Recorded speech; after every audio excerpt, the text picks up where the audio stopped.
We're gonna play a couple songs acoustic. Folk festival styles. When we first started playing music, it was still the 90s, so a lot of you weren't born. And the first tour that we really got was we went out and opened for an artist called Neil Young. And we would go out on stage as people were sort of filing into the venue to find their seats.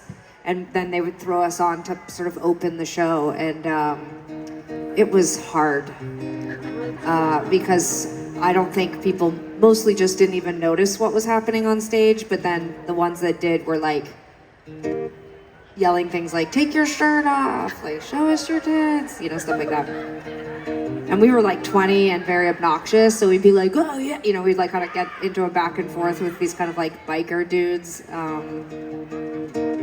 But after we would play, they would send us on a golf cart to the other part of the venue where there was always a beer garden. So as if it wasn't that, it was like, as if we hadn't been punished enough, then we would have to go play a second set to people in line who hadn't even seen us yet the first time, and then they were standing in line to get beer. Anyway, needless to say, it was... We have a lot of bikers now in our audience, yeah. So needless to say. Needless to say, it was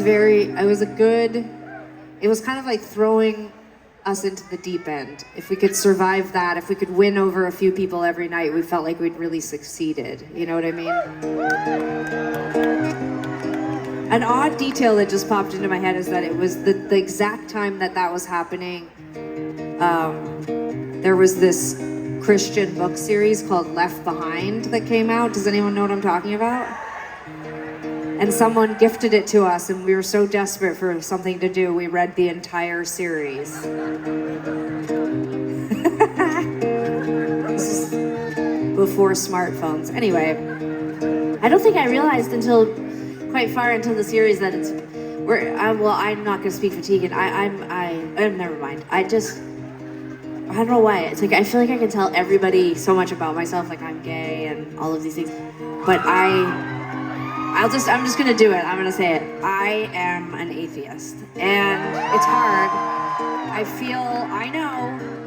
I know it's really hard to say. Apparently, Happy Pride Month. I mean, apparently it's harder to tell people you're an atheist than it is to tell them you're gay now. That's a direct quote from me, Sara Quin. Anyways, I didn't know anything. I blame our mother who's here tonight. If you can't remember Tegan introducing her a few songs ago, she's a recovering Catholic, and she didn't tell us a lot about religion. And then I started reading that Left Behind series, and I started telling everybody I know, like, God, this book is amazing. And they're like, you know, that's sort of based on Rapture. And I was like, what is Rapture?